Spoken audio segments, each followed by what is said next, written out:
Good evening. Welcome to the Hockey Night in Australia. I'm your host, Sean O'Connor, and I'm tripping over words to begin with. It's always a good start. I'm here tonight joined by the Oz Hockey Media crew. Court, how you going?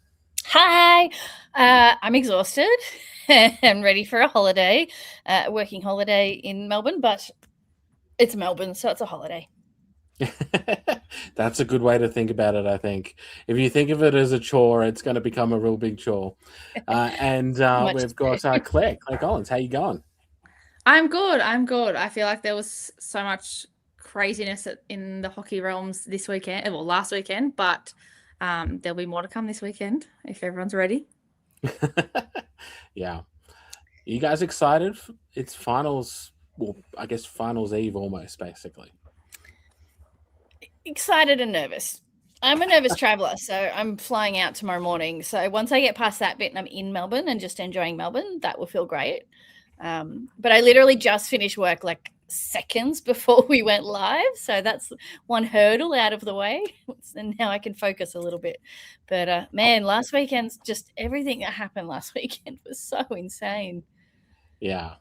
I must admit, I always find as soon as I get to the airport, or at least on the plane, I suddenly am in holiday mode. Yeah. Get me a beer in hand, and then yep, it's holiday. Yeah. It's my first final, so I don't know. Ooh. Obviously, I've been there on the back, like behind the scenes for games, but to see the kind of finals atmosphere and how that's run and those kinds of things, I'm excited. Cool. That's really interesting, actually, because I don't know. It's really hard to explain the feeling of going to finals, especially for the first time. But it is different. It is different to anything else that happens around this league at any other time. Yeah. Like you'll hear lots of people say, it's like a festival of hockey, and that's what it feels like. You go around, you walk around the district there in Docklands, and you just see people that you know everywhere around the place. And even if you don't know them, it's like you just see jerseys and you're like, oh, there's a Mustangs fan. There's an All Stars fan. There's a, you just sort of notice the hockey people. You're spot on, Sean. That's cool. Yeah, and I also think that actually now both the Melbourne teams having bricks and mortar shops as well. District will also be a big difference as well. And then I know that they're trying to activate the zone around where the Ferris wheel is, like they did last year, which is great, like getting more people into hockey, into the buzz. And then, obviously urban alleys there as well. And that's always a great meeting point for a lot of fans. I don't know, it's just unique. It's a good place to have a rink, really. I think the atmosphere is going to be incredible. And obviously all the things around there, it just kind of sets the scene for a great weekend of hockey, really. It's also good because the hotels are nearby too, and the amount of people that you see in the hotels. I remember, I think it was 2023, I think 23 last time I was down there. I was in the hotel lobby just having a drink with some friends. And, then you had Ron came in when he was still the Bears coach, and they had just won the regular season trophy, and he just brought it down there. And you're just chatting to him and everything. It's pretty cool. And JFK just walks by. And to people outside the hockey scene, he's just a normal guy, right? But you kind of look at them in awe of all time. Like, it's good to see everyone in the one place. 100%. Could not agree more. We've got a few comments here, guys. So we'll start with Andrew. Season over, guys. No hockey this weekend. I'm so sorry, Andrew. Man, any Ice fans, it would be very tough this week. But I'm sure, though, you still can get absolutely buzzed by finals being in town, even if your team's not there. And there's no stress then. Yeah, that's fair. You're on mute, Court. I was blowing my nose. I didn't want you to hear it. That's what I've seen a few fans comment. They're still going to come along to the games because they love hockey and they actually get a stress-free finals because their team's not in. So there's going to be quite a few fans there, I think, probably in Melbourne Ice colours that still just want to come and watch the hockey. I'm trying to think back now. It might have also been 2023 when Newcastle didn't make it, but there was a lot of Newcastle fans that already bought tickets. So they still went anyway and were in their jerseys, showing up to all the games and having a great time. I think that was the year they did what we now have as Friday night, we're done elsewhere. So I have a memory of I think it's 23. I think we played Perth in Newcastle and got eliminated and didn't go. Yeah. Yeah, it was a bit odd, then, but yeah, and then 24 and 25, they moved it back to a Friday night thing. Yes, all in one location. Yeah. Yeah. Yeah, that was different. Same sort of format, but just different locations, and they called it something different. I think they called it play-in final, and now it's the preliminary finals. But all the same, but different. It was very confusing. We do have a few more other comments here. What the F? Midweek podcast. Thought my phone was going crazy. No. Everyone is sort of gearing up for finals. It's happening on Friday. So we really needed to get the podcast done prior to that for a good preview, and why everyone's still available. Because you guys are traveling. Yes, we are. As I mentioned a second ago, leaving tomorrow. I would have done it from the hotel tomorrow, but I'm probably going to be like out to dinner or something in Melbourne. Yeah. So I want to just holidays. Yeah. Early podcast due to finals. That is correct. Spot on. Steve Muller, hi team. Looking forward to this weekend of hockey for sure. I'm sure Steve is going to be ecstatic. His team is raring to go, and hopefully we'll do a little bit better than they did this last weekend. Yeah. Eric Bolner, is that a Southern District Dodgers or a San Diego Padres hat? Eric, it's a San Diego Padres. There's only one reason why I own this hat, and that was because when I was a very small child, my dad came back from America with one of these San Diego Padres hat that someone had given him, and I don't know, I just wanted to own the same hat when I got older, so I went and bought one. That's cool. I love that. Yes, not that I'm particularly for any team in Major League Baseball. I've never actually been to a Major League Baseball game yet, so open to any of the teams. Eric Brook, evening crew. How good is it to see both Sydney teams in the final for the first time in a long time together? Yeah, we'll touch onto that, Eric. It's been an exceedingly long time since both Sydney teams made finals. And how crazy is it that they've done this together off the back of both being out last year? Yeah, it's brilliant. It's one of my favorite storylines of this year's finals. Yeah, I mean, it was such a good storyline, even throughout the season, having these teams back, and now to make finals. Whoa. They've made finals that both got riddled with injuries. They Dogs have had a point setback. I feel like it's just made them hungry. Totally. It's really crazy, but so good to see. David Sharp, let's go North Stars. Look, I'm sure North Stars fans will all feel the same. We've got one here with a brand new cap. It's a nice cap, Trot. Yeah, it's my favorite. And anyone that hasn't seen it, it's like, if I get close enough, it's corduroy. The best. Here's Darren. Hi, everyone. Looking forward to this weekend. Should be a great weekend, Darren. And yeah, Eric, it's a nice hat, but it's not a hat. That's true, Eric. You are the proud owner of the hat, the one and only.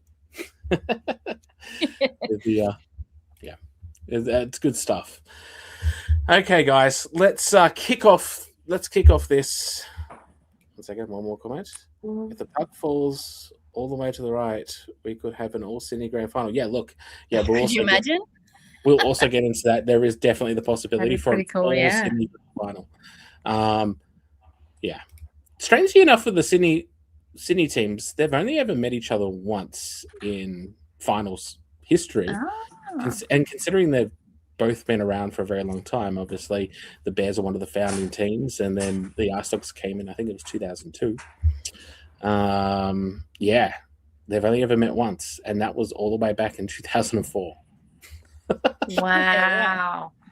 And funnily enough, the Ice Dogs hold the win. They won that semi-final 5-4. That's cool. That's cool. It'd be cool to see them up against each other at finals again. See how we go. That would be nuts. I think the AIHL community would go pretty wild if like the two Sydney teams are the two teams that qualify all the way to the grand final. Like And that's 2019 vibes right there, Yeah. where like underdogs are winning everything. Yeah. And that would be big too, because that would put them at all 3 games. Yeah, 100%. And I don't know if both teams have we ever had like both teams make the grand final that have had to play all 3 games? Yeah, a year or 2 ago, the last time Canberra won, they had to play all 3. Canberra Mustangs, was it? Oh, I can't remember. Yeah, you're probably right. There probably has been, but it was really recent. It was in the last few years. It was really recent, and I almost feel like it was last year. No. Last year, no. Yeah, last year would have had to, because because the Ice played all 3. The Ice and Brave came in the semi-finals and then made it to the grand final. So he played 2 games. I thought North Stars were in. No, North Stars were in on Saturday last year, and then Melbourne Ice won Friday to play us on Saturday, and then beat us on Saturday to play Sunday. And then the year before that, Brave did all 3, and I just can't remember who they played against. So the last 2 years have been the team that won the cup were the team that played all 3 games. Yeah, okay, but both teams in the final hadn't played all 3 games. The Brave year, yes. Last year, I can't remember. Okay, all right. Anyway, definitely Melbourne Ice. All right, let's kick things off, guys, with the review of the weekend. Final weekend of the regular season. There was lots of hockey played, lots of emotions running wild everywhere. Lots of goals scored. Lots of goals and lots of comebacks. I was surprised at the amount of comebacks that we had. Let's start with the Newcastle games first. So they versed the Rhinos on Saturday and the Bears on Sunday. Court, how did they go? Was it expected? Are you ecstatic with the results? I'll go backwards in those line of questions. Yes, ecstatic. I actually travelled to both games, and so it was nice being in different rinks, particularly for the second last week of the season. And the amount of one thing I want to answer first, the amount of people that were on their phones watching the other games blew me away. So many people were invested. There were some people that didn't have phones, but they had their friends texting them updates constantly with stuff that was going on, and they were telling everyone around them. So I was tuning in at different points. But yeah, Newcastle, like the first periods for both games, I was so flat. I was like, I don't understand this feeling. What's going on? This is new. I haven't been this way all season. And then they just seemed to sort of claw it back and work their way back. And it was in my head, I was just like, 1 goal at a time. That's all it takes to just take the steps. And I just think it was important going into finals weekend that they just not only got those 2 wins, but to do a comeback. You don't know what your opposition's going to bring in finals, and finals hockey is a whole different beast. So for me, as from a fan side, I like that the players themselves have done that. So if they fall behind at all on Saturday, mentally they know they can come back. Preference on Saturday, they just get ahead. Make it simple, boys. Just get ahead. But they were great games. Both sets of fans away and home were having a great time. Everyone was like, the vibe was amazing at both rinks. And it was really cool just to sort of see how different teams run their game days as well, because I'm so used to Newcastle and what we do. It was cool to just be in another environment, and the fans were lovely. I had a lot of fun doing the little videos, just talking to the fans about their experience. That was a bit new for me to sort of step out of my comfort zone and talk to people. Because for those of you watching, I pretend you're not there. That's how I get confident. So hopefully that answered your questions, but they were cool. Those videos, Court, they were really good. Interesting that, it seemed that all sets of fans, whether they're home fans or away fans, they really love it when there's the opposing fans in the arena, because they like to be able to compete with who can be loudest. Honestly, I have never been in a rink as loud as Erina. I thought Newcastle was loud. And I thought Newcastle was loud at that goal that Santi scored at 0.06 seconds. Erin has just got this wicked like metal plating in their grandstand and the volume that both sides. I was dead in the middle. I felt like I was in the middle of all of the bays where I stood, and it was so loud, which is really cool. And it was packed. I'm really encouraged to see that those grandstands was packed. So, you know, good on the Ronos fans for showing up, but really cool to see so many Newcastle fans traveling. Traveling. Yeah, sorry. I feel like it's such a good atmosphere, and they kick their feet on the back of the metal plates. But like Newcastle, Sydney, like everywhere I've been, the home fans are so welcoming to the away fans. They have that friendly banter. They have that, you know, that welcoming atmosphere. Yes, it is a bit of a competition, but everyone's just happy to be there. And yes, obviously if the other team scores, it's kind of like who can be loudest. And usually Todd's there with his horns. And I even heard, especially at the dogs Rhinos game last weekend, the horns for the other team, and I was like, oh, challenge accepted for Toddy. But yeah, like everyone's happy to be there, and I'm so glad you got to see it caught, especially North Star's last game. That would have been pretty cool to watch. Yeah. It was also nice that we Newcastle had like locked in the premiership, being the minor premiers. It was really nice to be able to do that post after a win.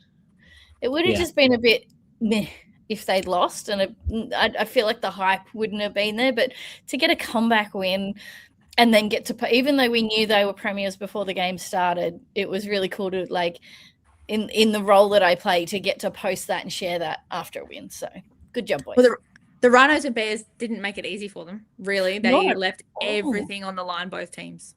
Yeah, they were absolutely, both teams were brilliant. It was really fun to watch. Although Sydney, I found it hard to find a good spot to see from. So I feel like I didn't see as much of the game as I normally do. Just being more that I was roving and moving and talking to people. I didn't have like that one spot where I could see. But I've had that experience though previously in the old Phillip Arena in Canberra, where you know you could end up in spots where you're just like, I can barely see the ice at all. But then you're just talking to people, right? And getting 100%. The mood, judging the mood of the crowd and everything, which is kind of cool. I ended up being able to stand behind the commentators and look at the screen. Perfect. I did want to touch on one thing you said, Claire, about the banging on the metal things. It reminds me very much of Phillip as well, where it used to be back in 2015 or 2014, we used to be up at the back in Section A, and we used to have the roller door behind us, and we used to just bang like crazy, made so much noise. They had the good times. Well, even like the there's people that will obviously always stand up and cheer and things like that, but some people who do prefer to sit, they can still get really into it, and they do. And it's noticeable, which is good. There were a lot of fans at Erina, because it's raised, hang signs over as well. They do. I love it. I want more of it. Really cool. Yeah.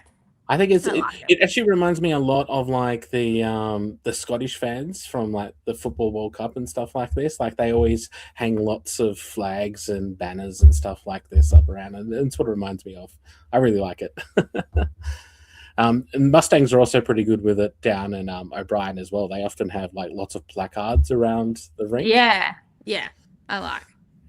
Yeah, it's a cool thing that our fans do. It's good when it zooms in and like obviously on the broadcast and stuff too. If you can't get there, it's really cool to see. Yeah. Got a few more comments here, guys. It was Melbourne Ice in 24, lost to Canberra, but got their revenge last year. They sure did well. There you go. Eric said, in 2024, both conference winners, Bears and All Stars, did not make it beyond Saturday. We don't talk about 24, much like Canberra doesn't talk about 2019.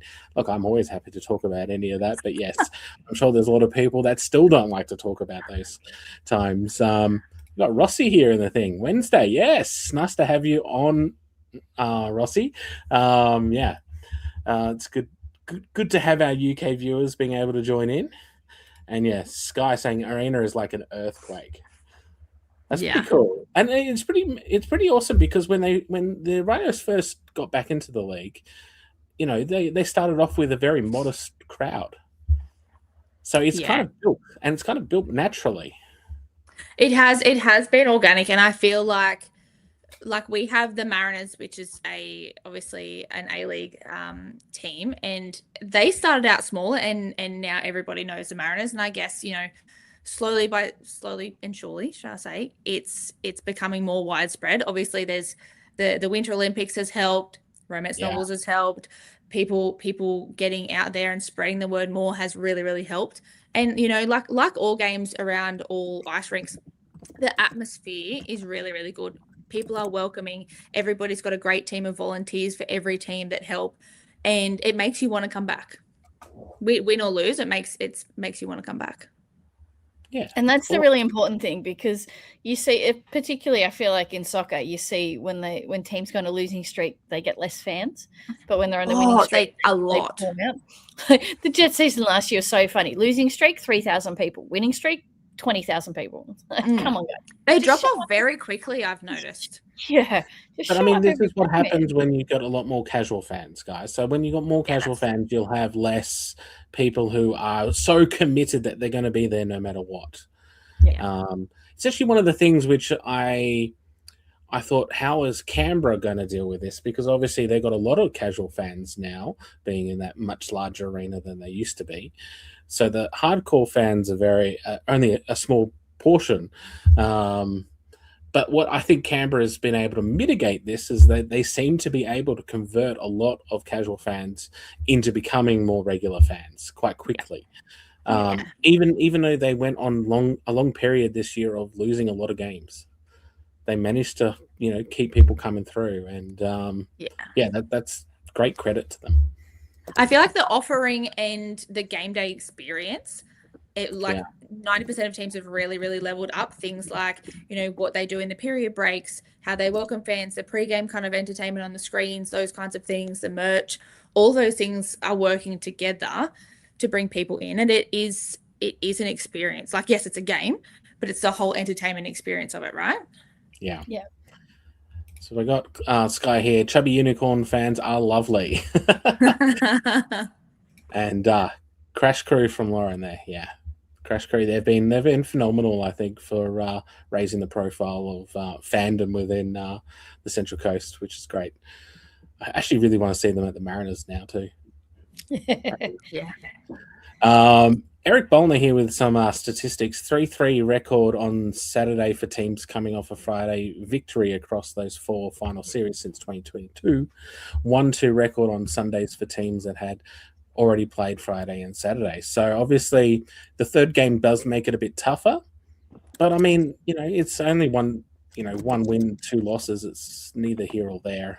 So yeah, I don't think we've got a large enough data set to really show a proper trend. But that was a big talking point when they first moved to this format, was you're probably going to get a team that makes the grand final that's only played 2 games, and you might get the other team has played 3, and that becomes really tough to back up twice. But I don't know if it's actually had as big an effect as people might have feared. Some teams like Perth, we know when they come off the back of games, they get stronger and stronger. So sometimes having that break doesn't work in their favor. But I guess this week also I don't know, but this is what I was going to ask Bert before we were talking. Do you have that balance of more training sessions but also rest? Do you focus on your recovery so that you're in the best, the best, I'm not going to say physique, because they're all probably at their peak fitness like they would be, but do you rest as much as you can, and can focus on conditioning, or do you still go hard at training and focus on those lines, focus on what is working? It's kind of a bit of both, right? Look, I'm not a hockey player myself, but I would imagine that at this stage of the season, you're all very adept at whatever systems you've got in place, how your chemistry with your other line mates. So I imagine, and you've got your skills already set, well established, well into the season at the end. So I imagine the conditioning becomes a lot more important than, going extra hard in training. Yeah. Anyway, that's just my opinion. Correct. Got Lauren here saying, I actually swapped Mariners season pass for Rhinos. Oh, wow, that's so crazy. I reckon that you should be both. You should be a member of both because they're both great organizations. So, yeah, Sky saying good choice. Yeah, we love having everyone here in the hockey community, but equally football's great too. Eric Butler says, worth noting that the only teams to successfully go 3 for 3, they swapped their goalie. Yeah. Will a Friday team play 2 different goalies this weekend? That's true. I know Canberra has done this multiple times in the past, other teams as well. The one that I think didn't was 2023 with the Mustangs when they had... People told me last week what his name was, and I've already forgotten what his name was again. The import goalie. And he kept two shutouts. Duncan? But I don't know if they play 3 games. But anyway, that's all good. All right, guys, let's move on. Let's move on to the next ones I got on here, which is Brave miss opportunities in Melbourne. This is against the Ice and Mustangs. Obviously, there was a long time on Sunday where the Brave were literally 30 seconds away from claiming first spot and the premiership title because Newcastle was losing to the Bears. and you know, and then they basically threw it away. Well, I shouldn't say that. The Mustangs really played well and got back, but it felt like an opportunity loss for the Brave. They were so close, and then by the end to then be out of the top 2 completely and in third. It really was a game that was... everything was on the line and anything could have happened. Talk about scheduling masterclass there. Yeah, it does show how tight things were competition points wise. We were all kind of glued to our phones, like Court was saying, about how things were going to fall because it wasn't straight easy wins for any team, and it was kind of down to the wire. And I have to give a big congratulations to the Ice as well on the Saturday because they played their hearts out and they were a bit broken by the fact that, you know, Canberra was able to get their comeback to be able to send it to OT. I mean, they scored 2 goals in the last minute, like 35 seconds and 16 seconds. I was absolutely wild when Cam Marks scored that goal. I was going absolutely crazy, but they still managed to then, you know, get the victory over the line for themselves to keep them in it for the final day of the season, which was really important for their fans. Unfortunately, Sunday happened and it didn't fall their way, but they really, you know, they made sure that they did the business they needed to do to stay in it. So congratulations to them, and really big congratulations to the Mustangs for just what a victory, and that have the cojones to be able to go 5-on-3, pull your goaltender in OT. Yep. Like the risk taking is unbelievable. Yeah. A bunch of my group chats went off just being like, that was a risky move for Ferrari, but it paid off. It paid off. Yeah. Not one I would recommend, but it did pay off.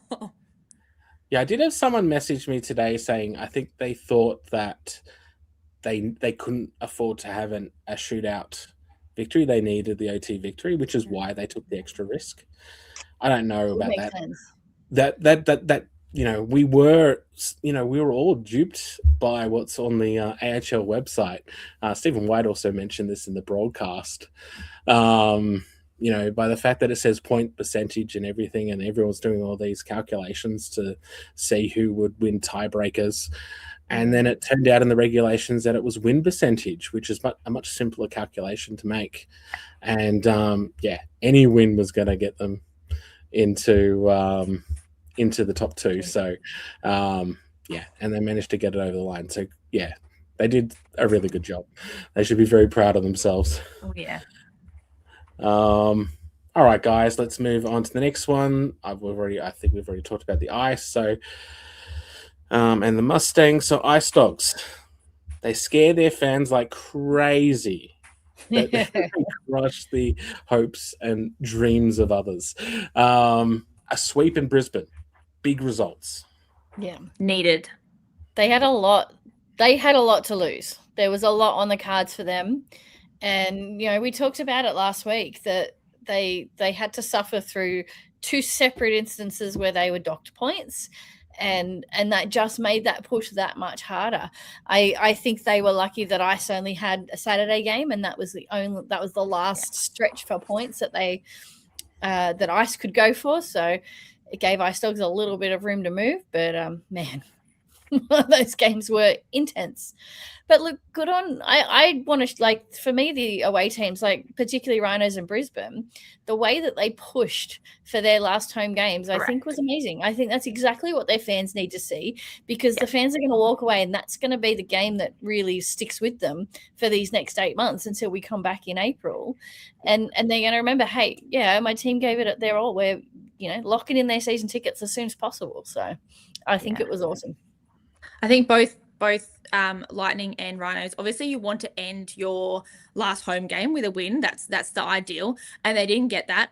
But yeah, both teams worked hard till the final buzzer, left every single thing on the table that they could. They didn't make it easy for either teams whatsoever, and they were great games to watch. Vertesh scoring 2 hat tricks was wild in one game as well, because he also got 2 assists that game. Yeah.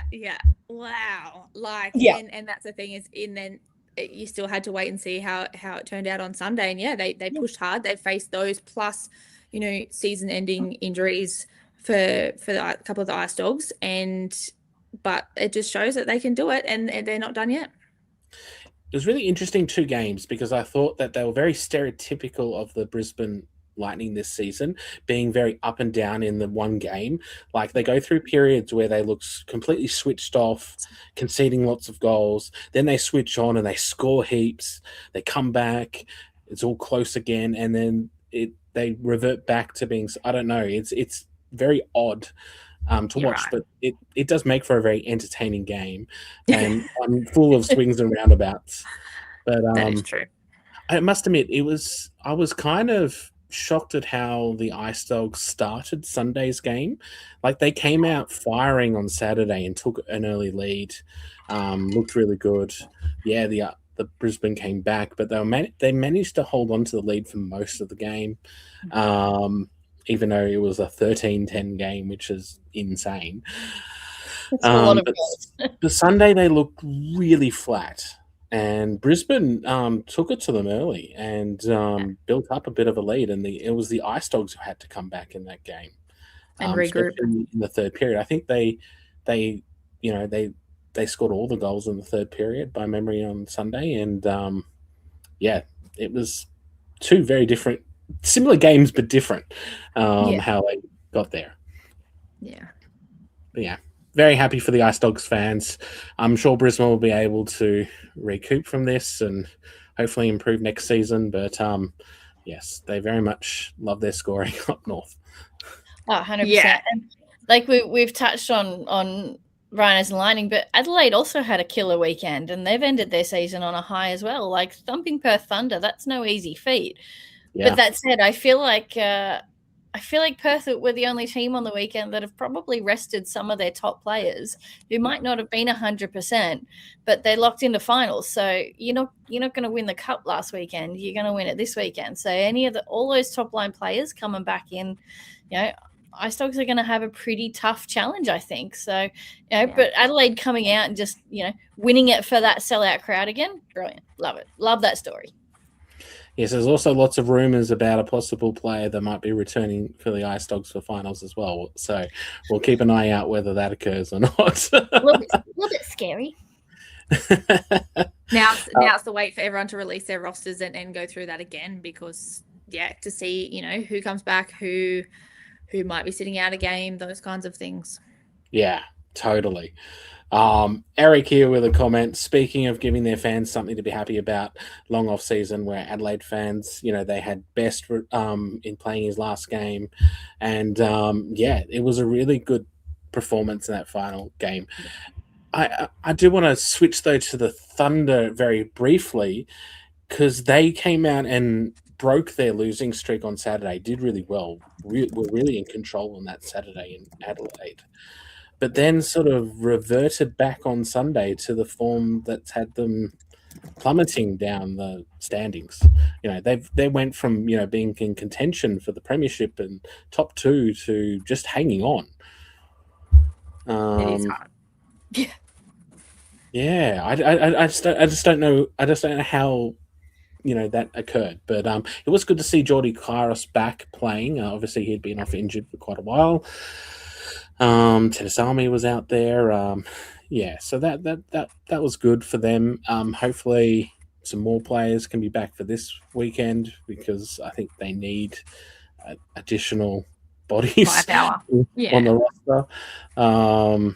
If they are, really going to be challenging for the cup. But interesting. Really good vibes in Adelaide. Like, the fans were going wild and just absolutely loving life on the Sunday. And a huge congratulations to Song for scoring his maiden AIHL goal. I saw that one. That was cool. So exciting. But it was so good to see. He was so excited. Yeah, and so he should be. And also a big shout out for Steve Best, who obviously played his final AHL game on Sunday as well. I did like that Adelaide were throwing him on the top line to try and get him a goal late on. Unfortunately, he didn't get one. He almost got 2, but it was a good experience.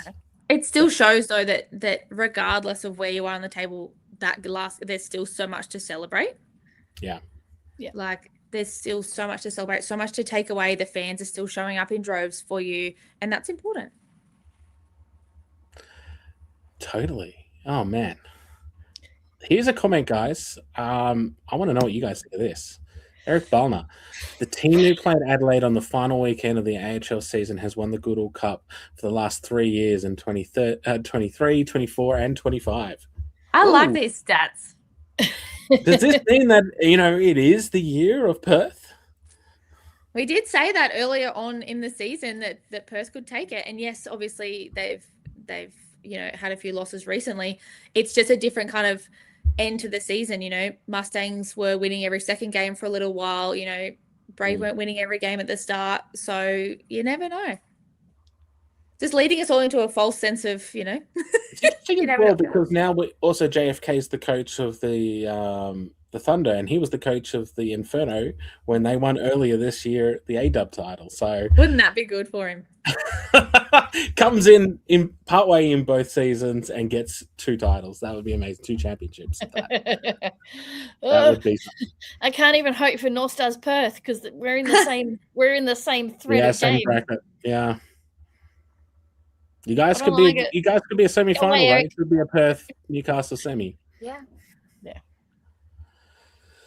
But yes, imagine that if it's in JFK. The Magic semi. Bring in the Magic. And then on the other side, you got the Mustangs with Dave Ferrari. It just seems like there's North Stars everywhere. Now the Brave just needed to have brought back Stark, and then it would really be the truth.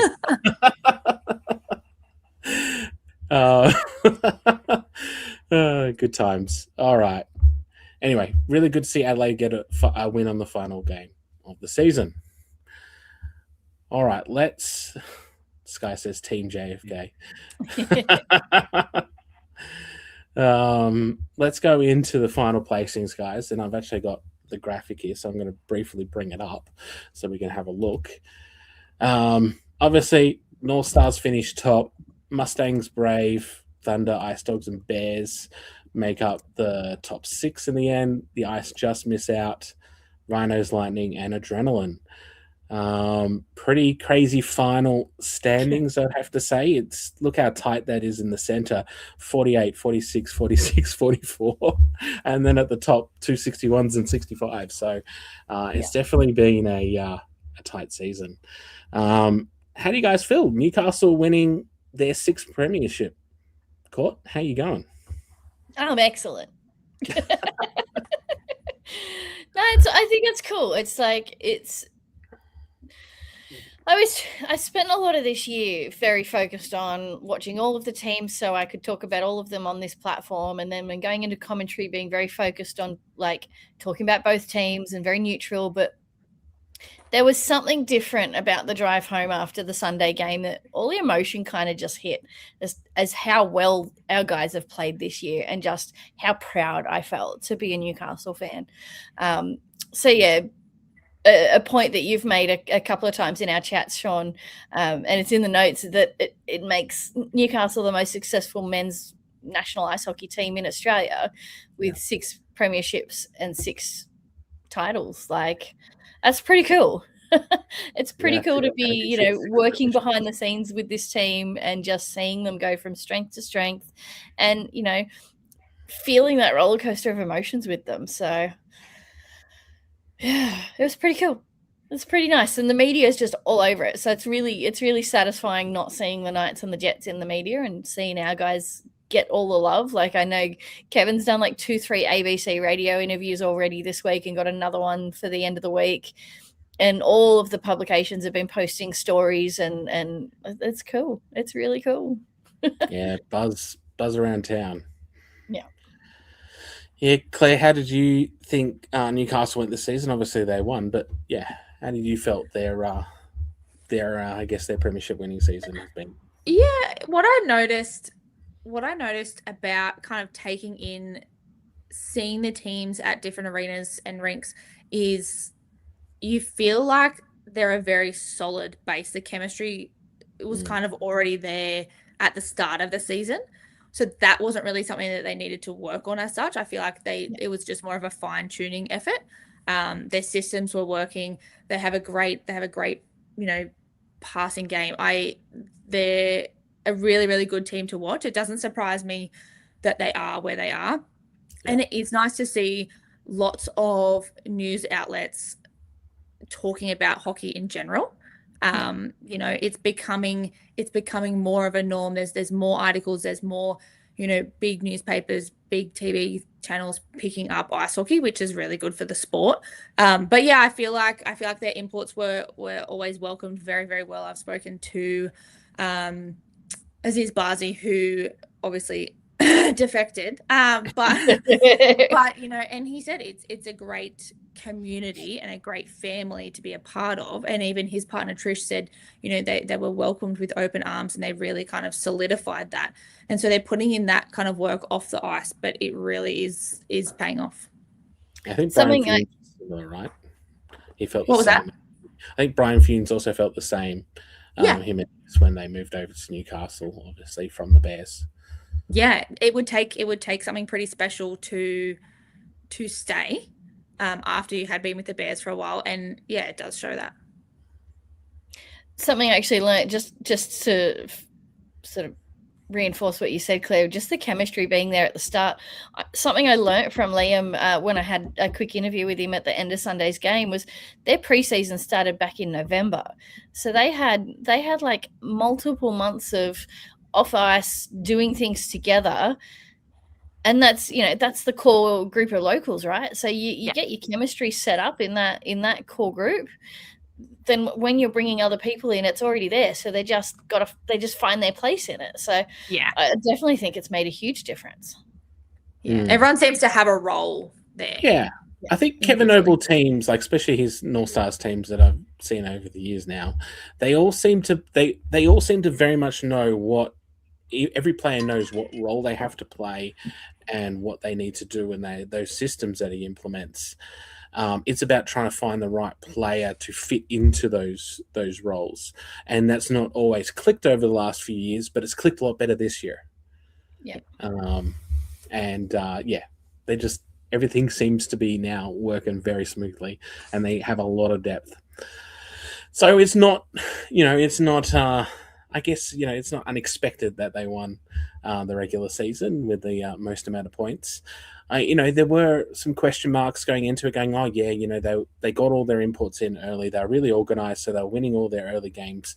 But later on, when the other teams get all their, act together, essentially, they're going to fall away a bit. And, they did have a bit of a small downturn in the season towards the end of the season, but they were able to bounce back from that, prove that no, we're here, we're ready to go all the way, and managed to stay on top. They definitely dug deep.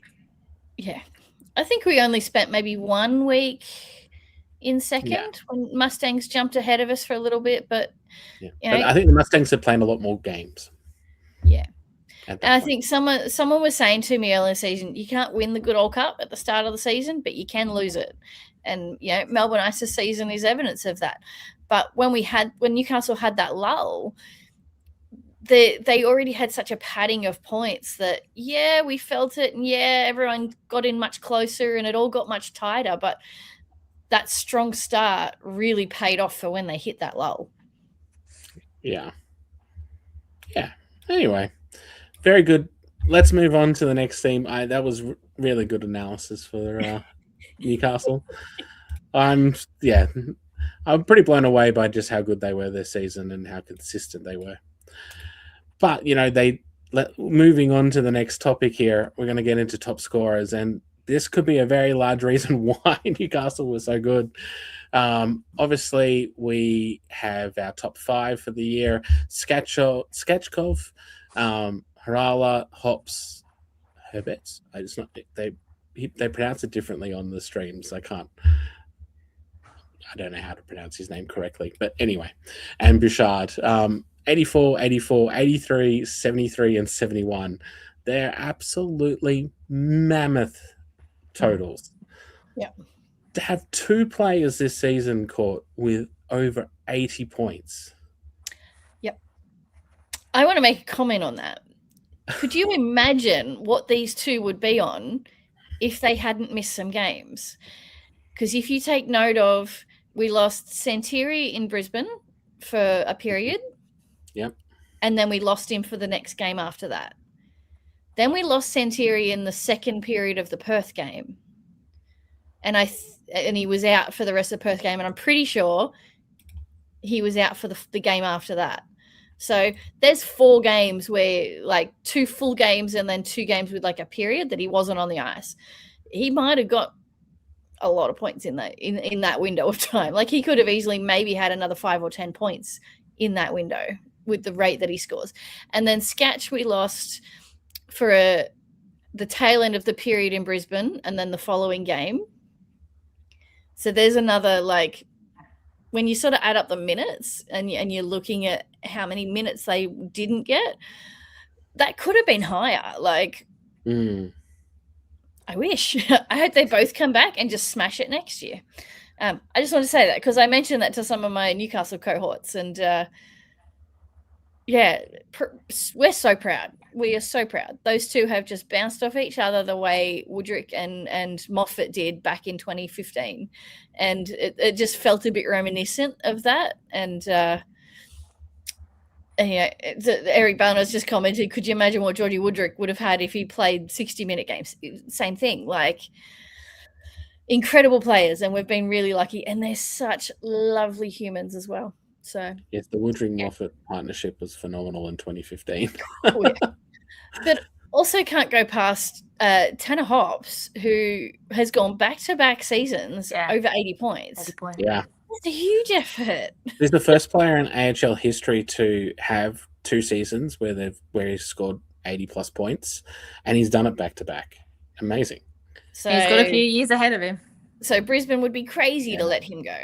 Yeah. Well, I think he definitely wants to stay in Australia. So seems very settled in Brisbane. But yeah, pretty crazy stats, crazy year really. And even Bouchard, Claire, do you want to talk quickly about Bouchard? 71 points is phenomenal for a Rhinos player, because I think prior to this, the highest scoring player for the Rhinos was in their 40s.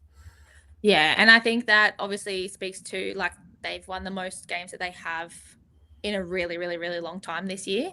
And he's such an integral player both on and off the ice. He really is a really strong leader. Him and Bert and Tyler Kavar, really strong leadership team this year. And again, they all came back from last year. They started putting in that work. He's very, very, very dedicated. He spends so much time on the ice. it's always wild to me. If he goes off, it's for 30 seconds, if at all. And he's not old by any means, but he's seasoned and he keeps getting stronger and stronger every year, getting more points on the board every year. But he's really also good at developing the young ones. He's put a lot of time into that. But yeah, like obviously Rhinos didn't make finals. They were so close. But yeah, it was very exciting. He's had a big year. He's had a lot going on, but he's really showing up. Yeah, no, and he's definitely someone who plays everywhere as well. So he played D quite a lot this season as well. Like, you imagine if he was playing forward, like all those extra games and where he would have been. All these what ifs. But and Peter is on here saying A Bear. 73, yeah, and he was excellent too, and he only came in partway through the season. So imagine if he was there at the beginning of the season as well. Just how many more points Brisbane would have had 2 players who could have possibly got in the 80s as well. I do want to touch on to some of the historical significance of these. So obviously Gino and Santeri are now equal third all time in the AHL for points in the season. Absolutely phenomenal, and Hops is now 4th all time. Insane. So yeah, so currently Woodrick still holds the record on 91, but you know, they're right up there. And then Gino's also now the 3rd player in AHL history to get 40 plus goals in a season, and he sits 3rd all time behind Woodrick on 44 and Amado on 42, who was a Blue Tongues player. So also from Queensland. Funny, all these Queensland players hold all these records in AHL history. It's quite funny. But yeah, pretty awesome season from Gino. Yeah. I can't imagine scoring 40 goals in a season. And like I think a really important note is he didn't play the full season either. Yeah. Well, Eric also mentions that, Tanner Hops also missed some games. He got married, so he wasn't available for all of them as well. Like Sketch has done that in 24 games, where most other players are playing that in 30 games. So that's pretty cool too. You see all these numbers trending up, but also the save percentages of the goaltenders also going up like extremely, like year on year. It just shows how much the talent is there, both obviously in goal scorers, but also goaltenders. Yeah. Yeah. And there was another interesting stat here as well that I saw as well. So Harala and Plouffe, who's the former Brave import turn Perth import this year, actually ranked, they both got over 50 assists this season. They're the 4th and 5th players to do so. And Harala is now 2nd all time for assists in a single season. Wow, that's cool. I didn't even realize that. That's unreal. See, they're etching their names into our history books. And then I also did a little look as well at about the amount of players who scored over 60 points this season and 50 points. There were 11 players this season that scored 60 plus points, and there were 19 players who scored 50 plus points. Cal Costa was 1 point shy. Of this, there were 5 locals, which I thought was pretty cool. When you compare it to last year, there were only 10 players who scored 50 plus points last year. We almost doubled it. Wow. Unbelievable. It shows the talent. Yeah. Yeah. Absolutely unbelievable. Eric says, does the fact they have Gino Harala make it more surprising Newcastle are on a 0 for 27 power play slump right now? I didn't know that. There you go. 0 for 27. That's I didn't terrible. realize it was 27, but I had noticed that at least the last 3 or 4 games we hadn't scored on the power play. So, which is unusual because I know Kevin works them on that. But everybody's defense, like people been shutting it down. There's like that, other people's defense has been on point too. Yeah. I know we might do this later, but I just want to quickly bring up this here, guys. So this is some stats from Eric Balner about special teams. And what I thought was interesting about this is that you would see that these are for the teams that are in finals here, that the top 7 teams, well, 6 of the top 7 teams in penalty kills are all the teams from finals.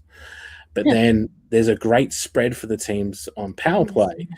And, obviously Newcastle had a bad end to the season on the power play, but no stretch were they bad throughout the season. They were 4th out of everyone. Success rate, Canberra and the Ice Dogs are on top there.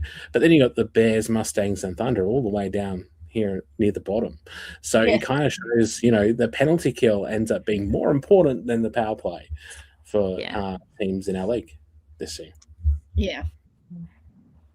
That makes a lot of sense. I just wanted to bring that up. I was going to talk about that later, but just as we're going on about special teams, I thought that's a good time to bring that in. What else we got on here? Eric Brook. Speaking of goalies, Matthias Trinka started every game for the North Stars, while Anthony Kimlin started game 200 on the weekend. Yeah, some big milestones all around the league. Well done to Kimlin. He's the first goaltender to reach 200 games. And Trinka, he was never present this season for the North Stars. Yeah, absolutely insane. He's worked so hard, and I think he's earned it. Yeah. And speaking of goaltenders, it kind of brings me into the next topic, which is the top goaltenders this season. Obviously, our top 5, Hasselman, Giesbrecht, Burrows, Trinka, and Ishida on save percentages. The final weekend with all of those goals was a bit harsh for a few of the goaltenders because they kind of dropped down a bit to below 0.9. But Hasselman finishes top with 0.904, and then the rest are all in the high 8.9s. Hasselman, what a season, the brave goaltender. He started out as the Sunday goalkeeper, or the backup out of the 2 tandems. He had a goals against average of just 2.85, which is really low. It's not happened very often. But what did you guys make of the rookie season for Ryan Burrows for the Ice Dogs? Oh, I thought he was brilliant. I think he did great. Yeah. I think he's a big part of the reason they're in finals. And he's a team player. Like, he's very encouraging from what I've seen. He's very, very encouraging. He's a good communicator with the rest of the team. And that obviously pays off too, yeah. Yeah.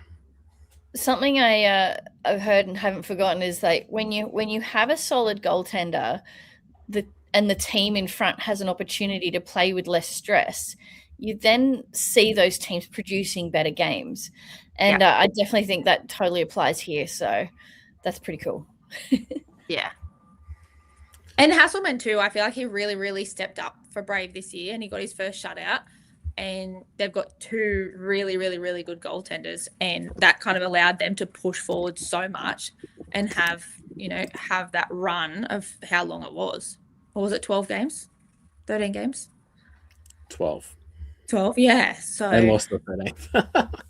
And that's wild. I will say Melbourne Ice played hard. I didn't think of all teams that would be the team to break that streak. But again, it shows, don't settle. Just keep pushing. And anyone can beat anyone on their day in this league. Yeah. But I've been very impressed by Ryan's performances this year. I do think he's a big part of the reason why the Ice Dogs have been so competitive this year. And it was interesting because we started the season, no one knew who Ryan Burrows was. He was kind of like a left field signing, or here's some young 19-year-old just coming in from overseas. Is an Australian, but no one really knew about him. But obviously they've done their homework over at the Ice Dogs, and they found a real gem of a player because he plays well beyond his years. Yeah.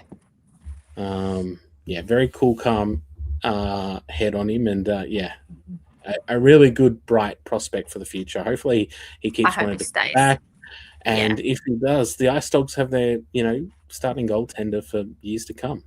Yeah, absolutely. And I think as a goalie, if you can keep your head in a game and whatever happens, it's like, that's done. I'm focused on the next moment. That's what will get you into championship teams, because if you lose your concentration and you get down on yourself, that's when more goals will go in, and then you could cost yourself a spot. They might play another goalie. So if you've got that kind of character, I think it'll take him a long way. Yes, and speaking of this, Trinker this year obviously played every game, but I really think that this year has really firmed him up as being one of the leading goaltenders within the league, period. He's really now shown that he can take a number one role in a big team in the league and possibly, be a championship winning goaltender. Yeah, totally agree. Great pick for Newcastle, and he's very, very strong. Yeah. So yes, they're very lucky to have him, and I'm sure Newcastle are going to be counting on him a lot this weekend. There is lots of great, as Daniel says, there was some great shots stopped this year, and the goaltenders need a big shout out, and that is 100% true. And Emma says obligatory goalie love for Hayden Plumley, and that here's another one. He's one of the players this year who got a shutout. So there were 5 shutouts this season, 5 different goaltenders: Hasselman, Giesbrecht, Trinker, Ashita, and Plumley. And all those players deserve a big shout out for that. And Plumley's another guy. He's a young Australian guy, and doing great stuff in the goaltending world. So I love it. And I looked at last year. We had 6 shutouts last year from 5 tenders as well. So kind of on point.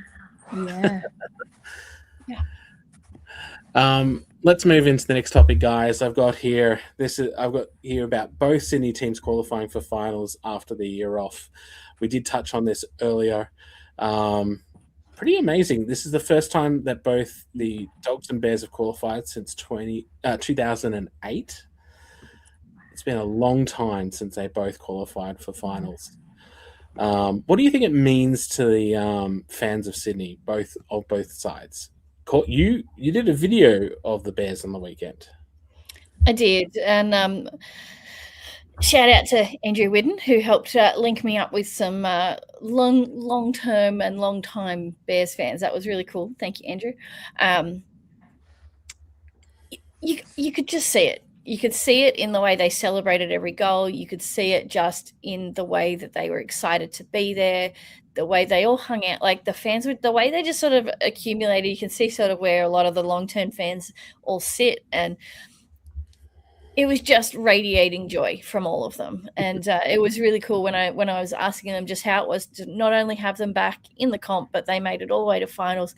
Everyone's just ecstatic. So it's as I mentioned at the top of the podcast, it's one of my favorite storylines that they've had a season off.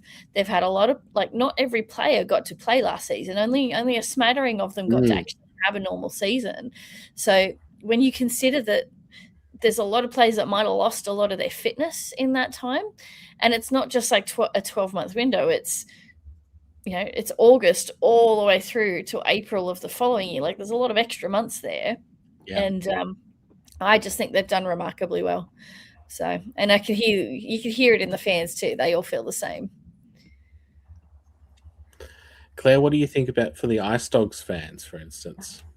I feel like, I think it was 2014 was the last year that Ice Dogs made finals. And I feel like, they haven't had that, both Ice Dogs and Bears haven't had that year to keep that chemistry that we've all talked about, that chemistry kind of building off ice and on ice. But they've got a great organization, really, really they do. And they have had some season-ending injuries, and they have had, every team's had their wins and losses, but they've really, they've also had those point losses very, very, very late in the game. And I feel like it's really fueled them. Like they want to show why they deserve that spot there.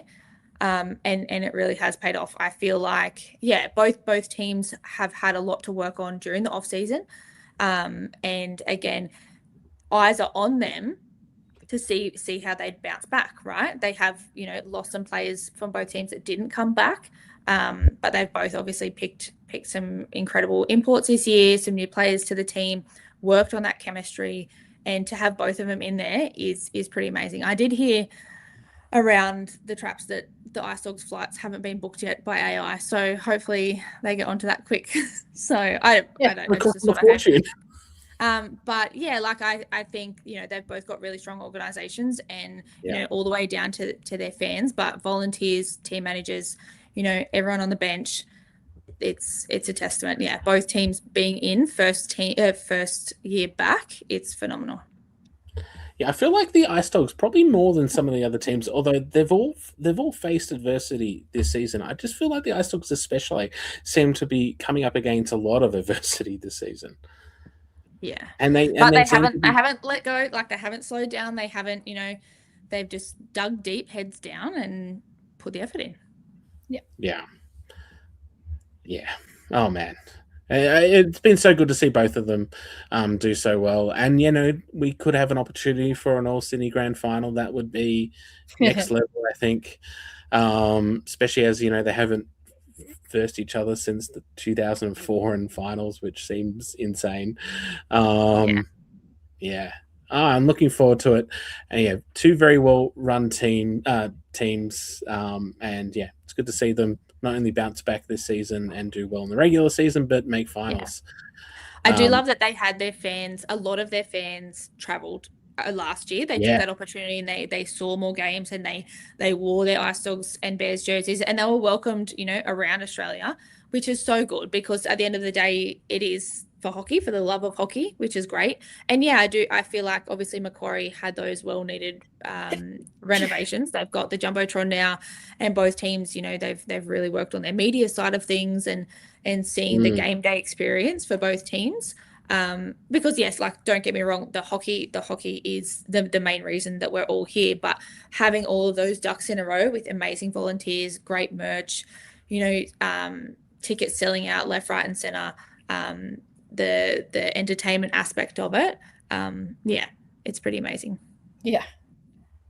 Speaking of merch, I do have my my old Ice Dogs scarf here, which I bought a number of years ago. This is from the what are they called? Cheapskate hockey, whatever. Names for their stuff. But yeah, cool organization. Hopefully everything goes well for both of them this weekend, and they get their flights soon. There's a bit of love in the comments here for the Ice Dogs. Woof woof from Josh and Sky, saying the dog atmosphere has changed drastically, all for the good, especially for traveling fans. I think you know, both the Bears and the Ice Dogs have seen a massive uptick in the amount of people going to games in Sydney.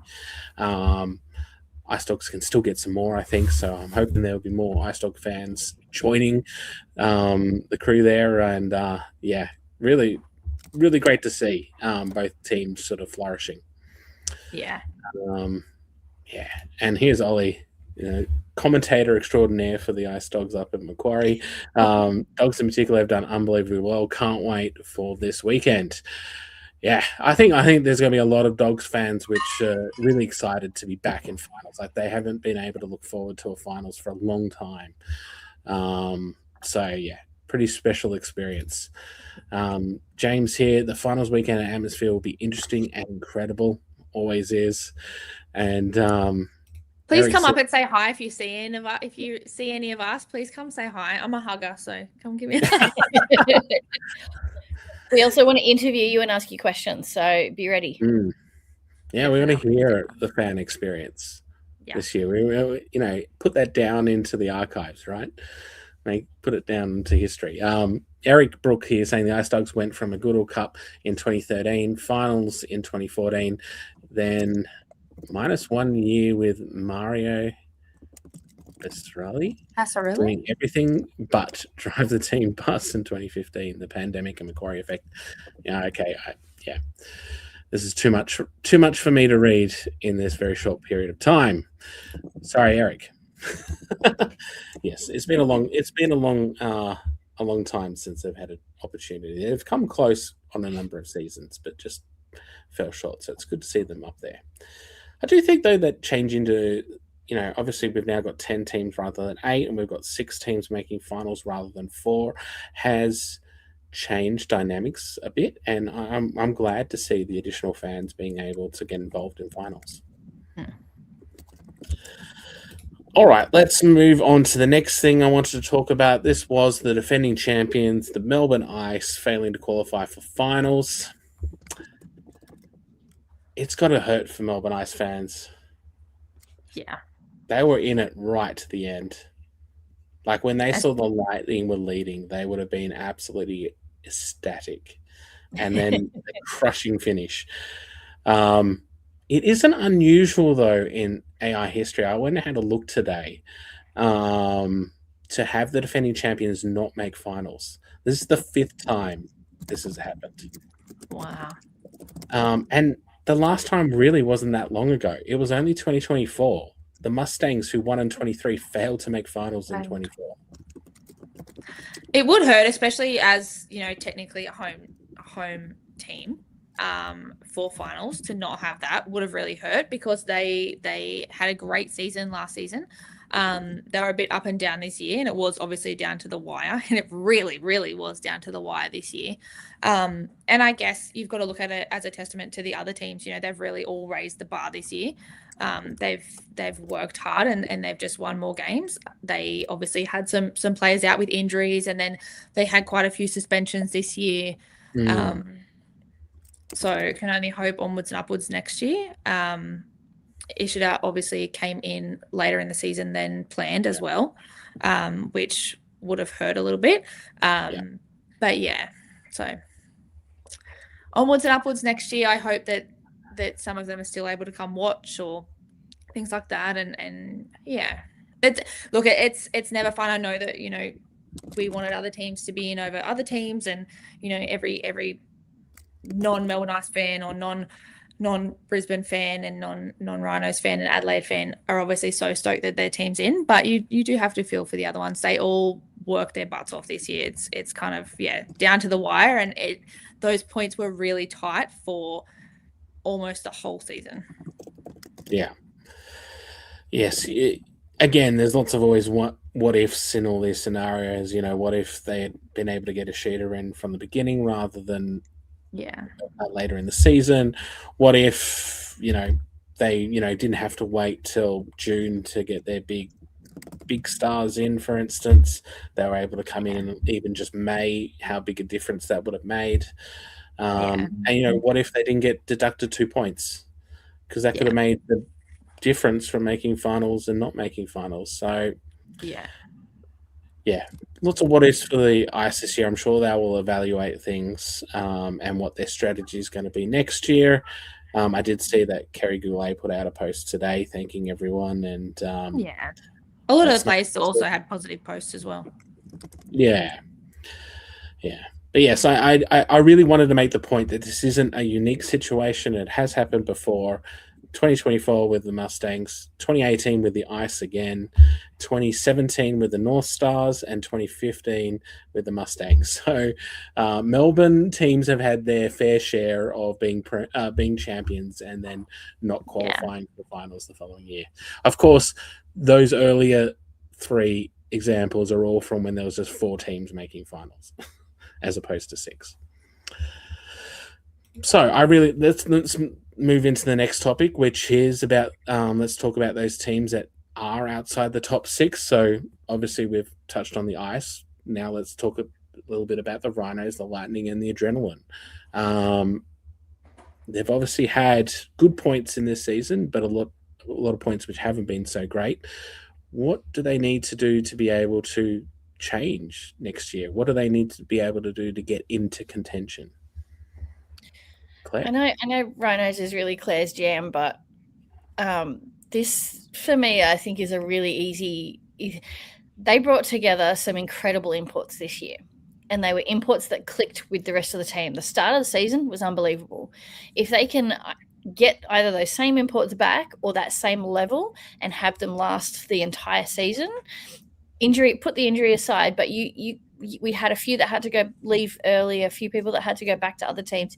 You get people that can play a full season like that, they would blitz it. They would have potentially been that sixth team. They would have really put the Dogs, the Bears, and Melbourne Ice to the test. So I think that was probably the one thing that let them down. They hit all the big milestones that I think they would have wanted to hit at this point of coming back to the league. And if they can, if they can just lock down longevity from their imports, it will make a world of difference, because AB and net, chef's kiss, no notes. And Ellison coming in and filling in for him, you've got a second pair there. It's like as soon as you have two goalies that can tandem, you start to become even stronger as a unit. So that's probably my 2 cents on the Rhinos.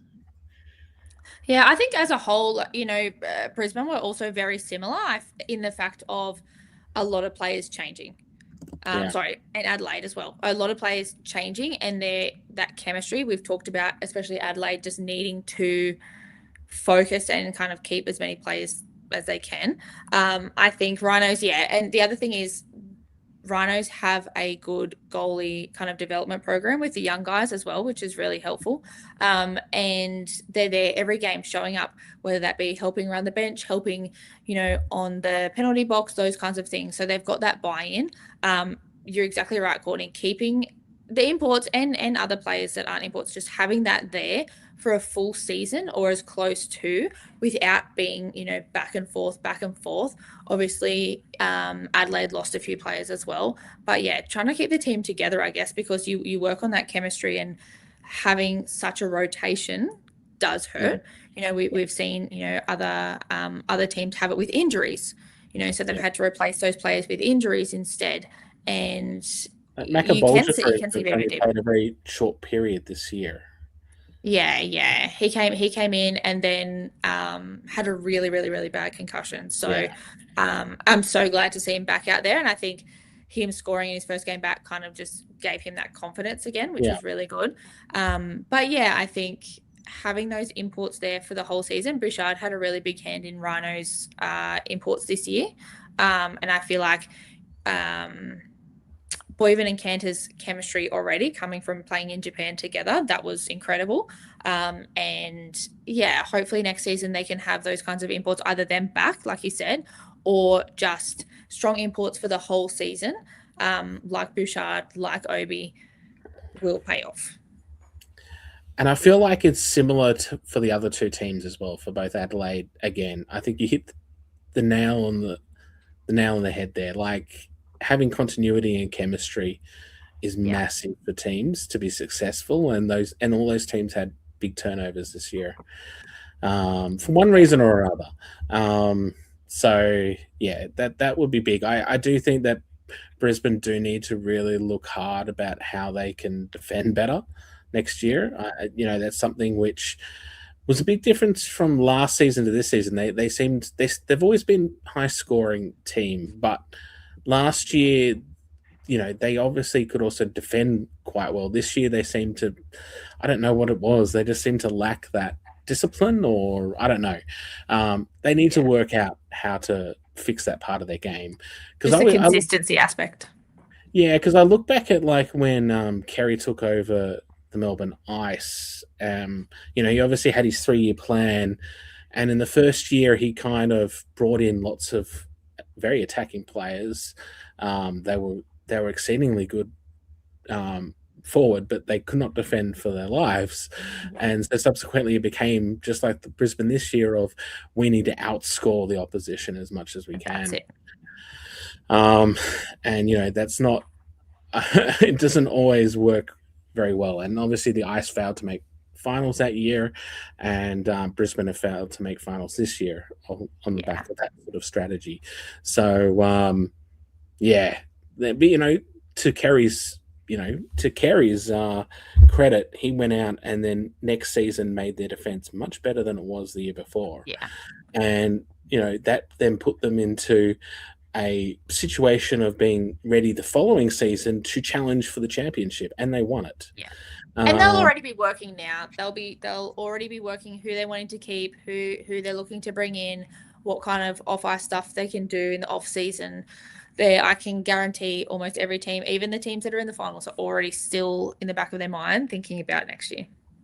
Yeah. Oh yeah. And I also think it was pretty big news that Adelaide re-signed their coach as well, because they've not had a consistent coach for more than one season for a long time. Yeah.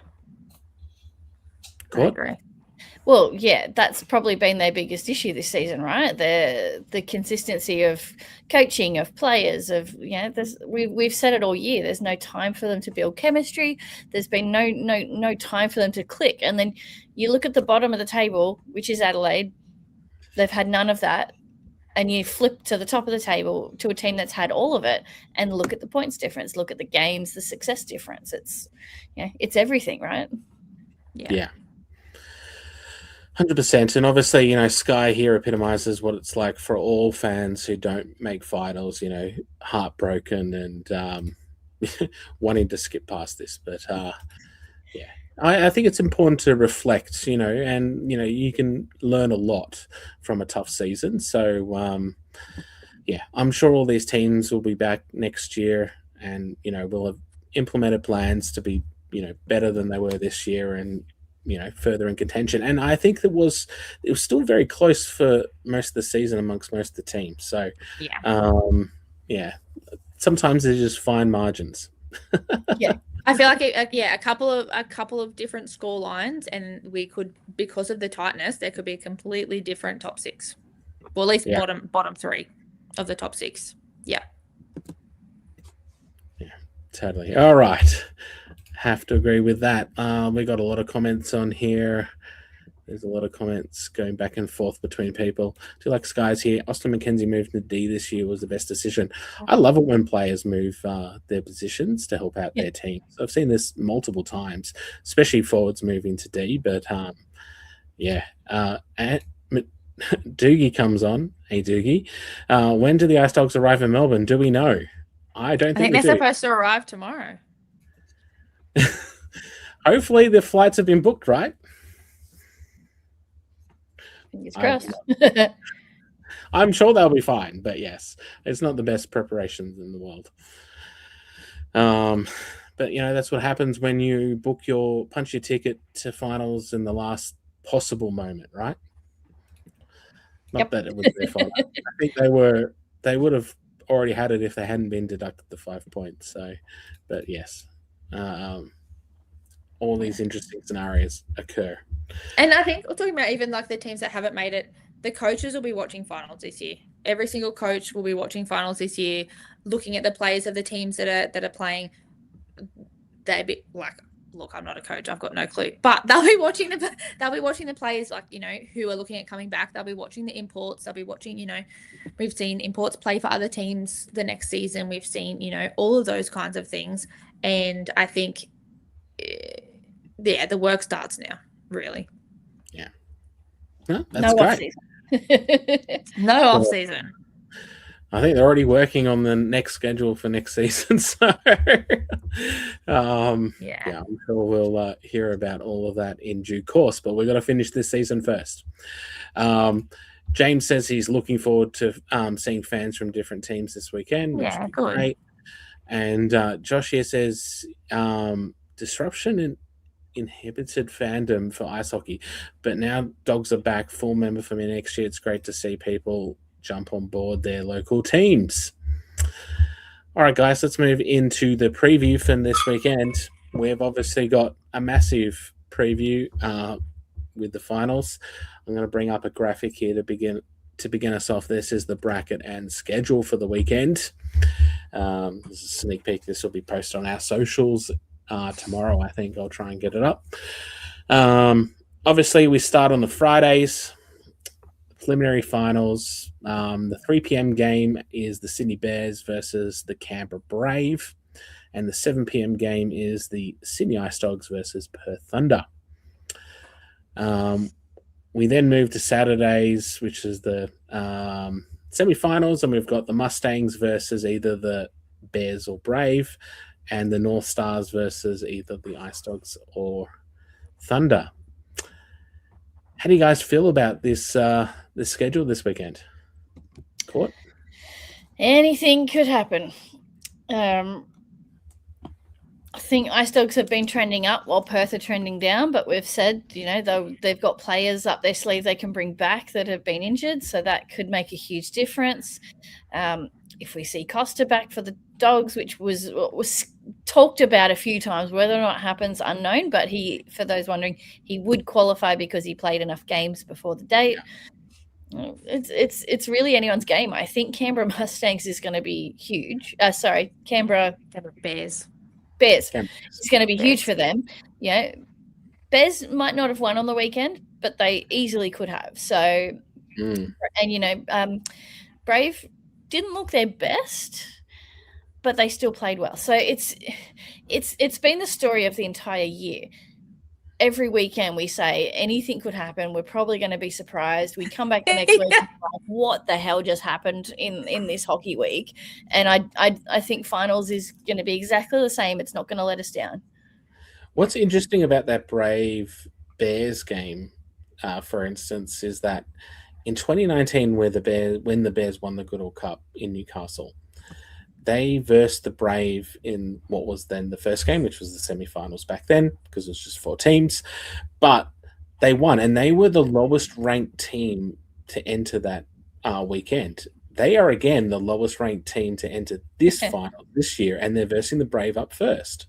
Could we see, Thunder hit twice, right? Like, are the Bears primed for another long run in finals this weekend? That's the thing. I think the Brave Bears game is going to be very, very interesting to watch. Yeah.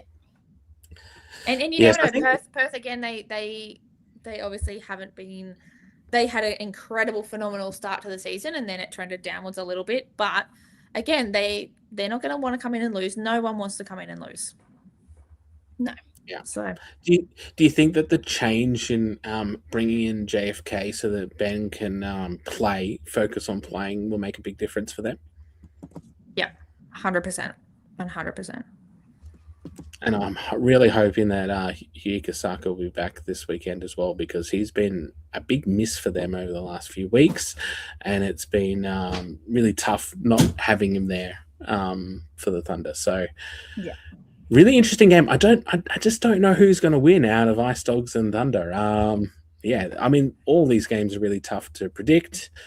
It's hard when there's so many lovely teams as well and lovely players. You don't want to see any of your friends lose or the management team lose and things like that, because you know how hard every single team has worked. Every single team has, focused on the wins and the lessons. Obviously, everyone's fought so hard, right down to the wire, a lot of them.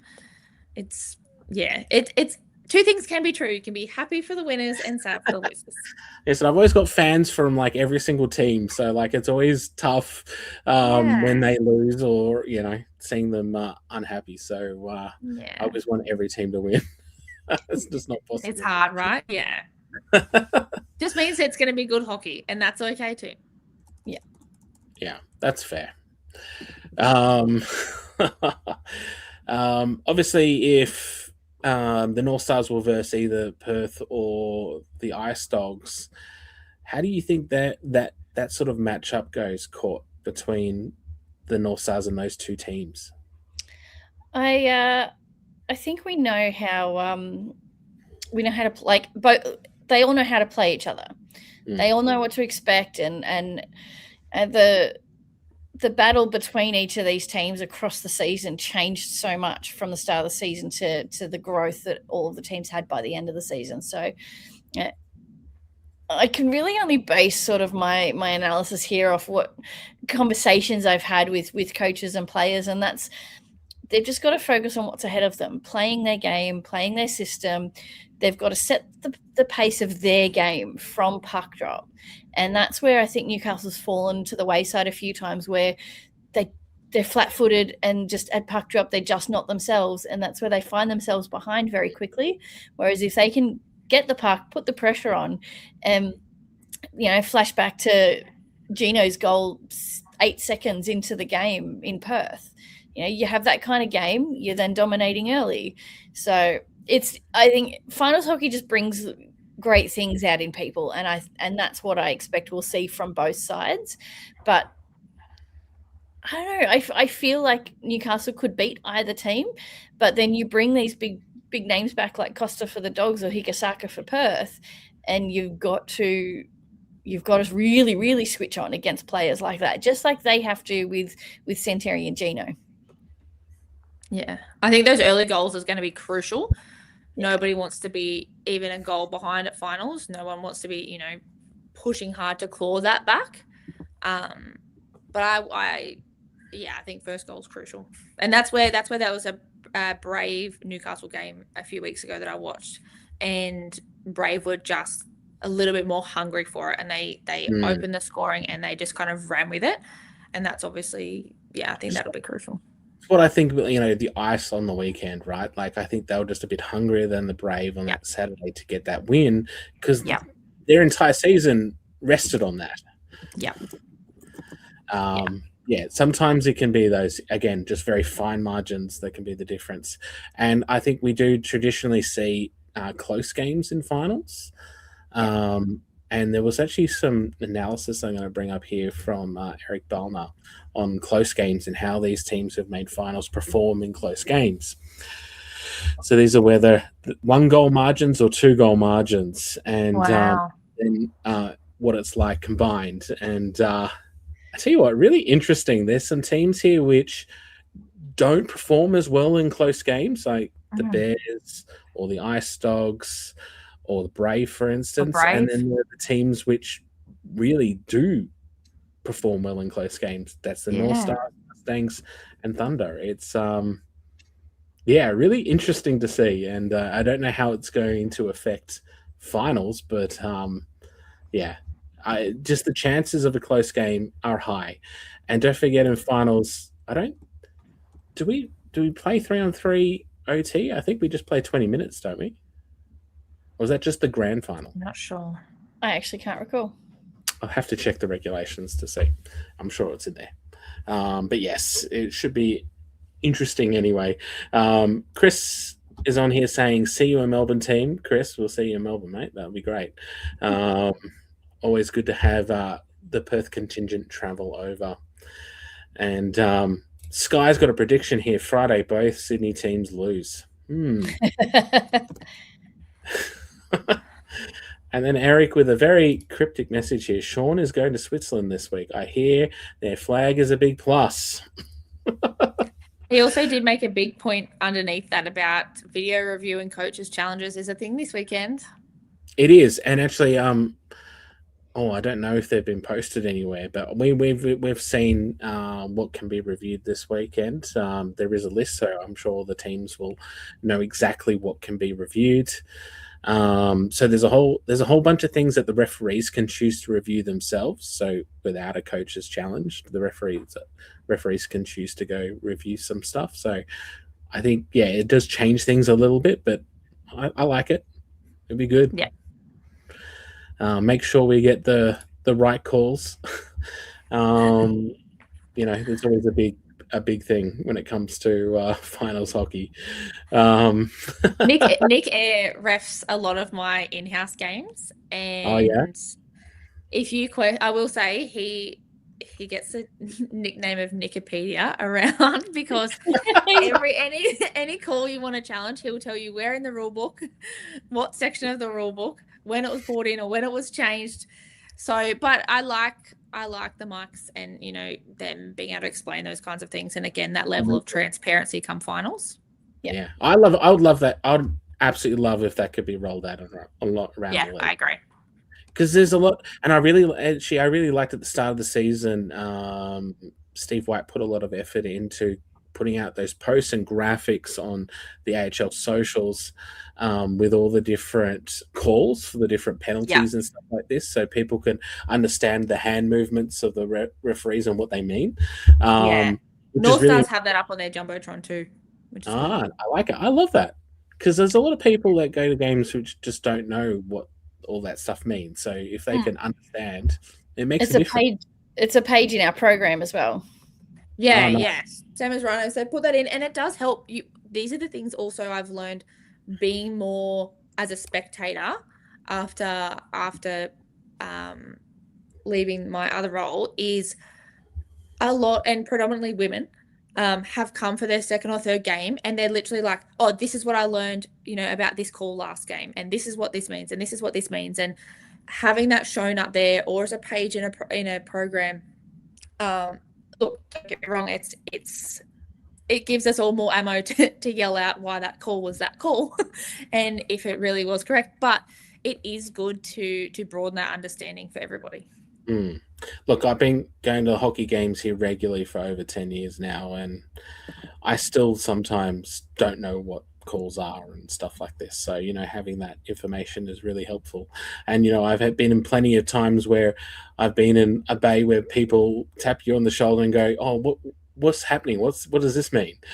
So yeah, it's good. But yes, the league did announce the lineup for the on ice referees this weekend as well. So good luck to all of them this weekend. I'm sure they'll do a good job, and keep our games going. There is some other analysis I wanted to bring you guys on. First, a little bit of analysis about how the top 6 teams have gone this year if you remove all their games and results from the bottom 4 teams. The biggest thing that I found interesting about this, and this is from Tristan Metcalf, was that the Newcastle North Stars actually played the most amount of games against the top 6 teams out of anyone this year. Out of these teams. So Sydney Bears played the least, but Newcastle also very successful against the top 6 teams. Yeah, I was surprised by that one, and I love it. It's probably one of my favorite stats. That should give Newcastle fans great hope for this weekend. Yep. And the Sydney Bears obviously have a bit of work to do, but I guess it's also, it kind of epitomizes the fact that, the Sydney Bears finished 6th in the middle of the table, while Newcastle finished first. So Sydney, if they can just get a little bit more consistency, they should do quite well. They do have a lot of firepower on their team. So the other thing I wanted to bring on here was the head-to-head and performances at the Ice House this year, and this is from Eric Ballner. So obviously head-to-head, you look at the Brave and Sydney Bears this season. There were 2 wins for the Brave. Perth Thunder and Sydney Ice Dogs. Perth Thunder 1-2, Sydney Ice Dogs 1-1. Newcastle, and then if you look, Thunder advance, Newcastle definitely have the wood over Perth this season, while against the Ice Dogs it's actually even. So that could be a really interesting tie if that occurs. And then on the flip side, Mustangs Brave, again 2-2 basically, and Mustangs and Bears also 1-1. So the Mustangs really haven't had the wood on either of those 2 possible opponents for Saturday. So should be really interesting. Although obviously the Mustangs did beat Canberra on the weekend, which should give them much confidence going into this weekend. And then, the records at the Brian Ice House. Perth have a really good record this season. North Stars also positive, and the Mustangs are positive against these other teams. But, Canberra, the Ice Dogs, and Bears probably have a bit of work. They're historically this season not been so successful in this arena on the big ice. But I don't know why Sydney teams would struggle on that. They've got a big sheet in Sydney, right? Yeah. Maybe it's just the way it is. That's okay. Anyway, that was a little bit of analysis I wanted to get into. So to finish up on here, guys, I really want to get some predictions from you both now. I want you guys to predict who's going to win on Fridays, and then who is going to win the grand final. Well, actually, no, tell me who's going to make the grand final and then who will win. Who would like to go first? Claire? Don't ask me. It's going to be... I love it. Because this would be great. Because then when we do our post show, we can see just how wrong we all were. I've changed. On Sunday, I thought I thought Brave, and then Ice Dogs, North Stars. Yeah. So Brave, North Stars, grand final. Yeah.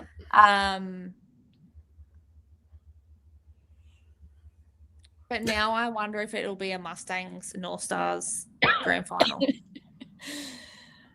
That's probably where I'm sitting. Mustangs, North Stars. They are the top two teams this year.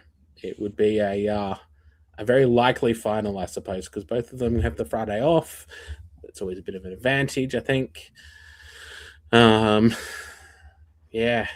it could be really tough. Look, I'm gonna pick the Brave to win on Friday over the Bears, and I'm gonna pick the Ice Dogs over the Thunder, and then I am going to go for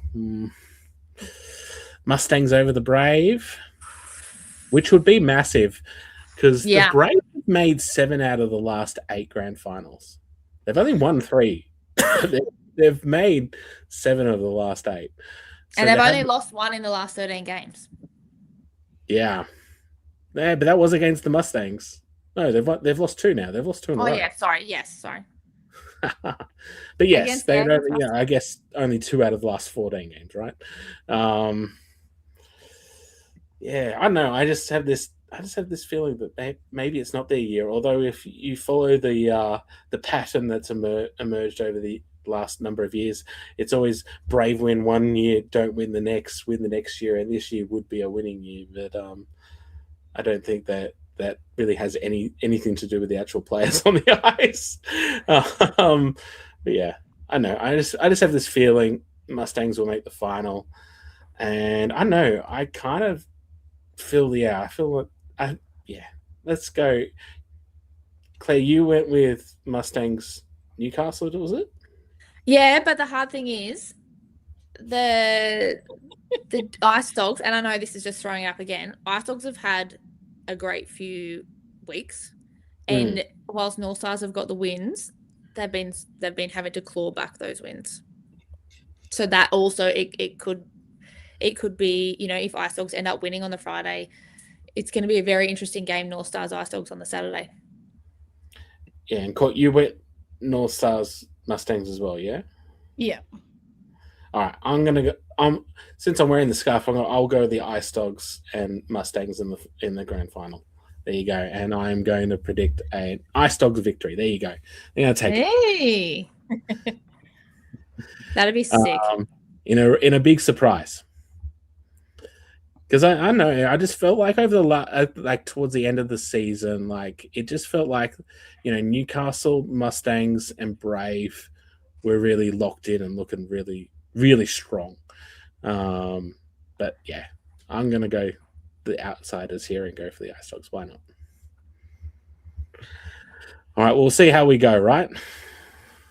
Pretty much. I do like Doogie saying, imagine asking Court who is going to win the grand final.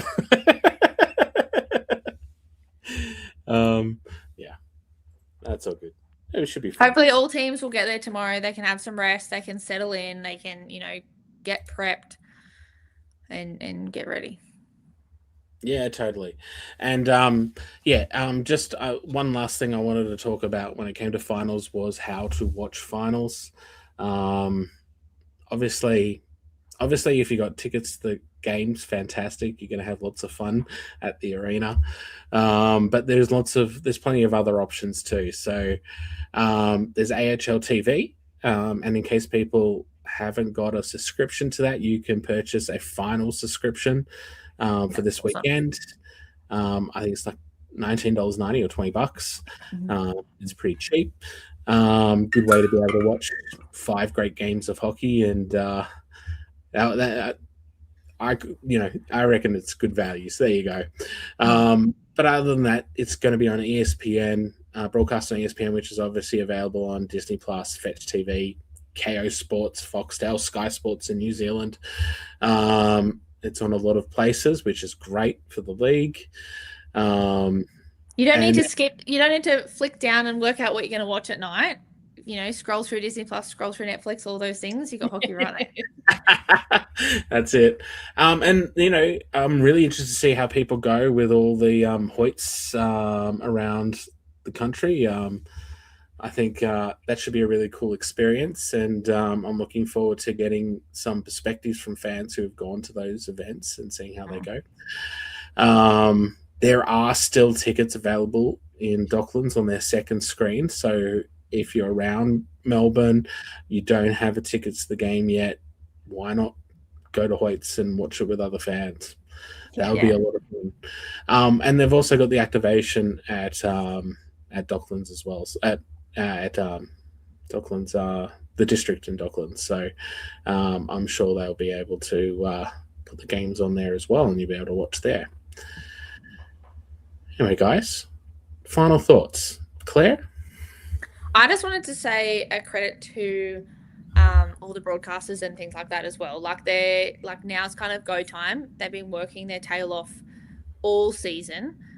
Thanks to all the broadcasting crew, all the commentators, all the players, all the fans, everybody's kind of locked in. Everybody's kind of working together.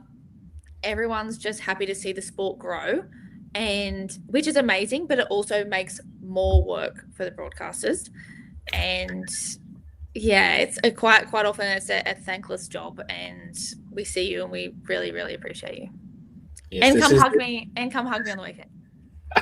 This definitely is the Super Bowl for James Morgan and the ATC crew. So, lots of pressure, but I'm sure they will handle it with flying colours.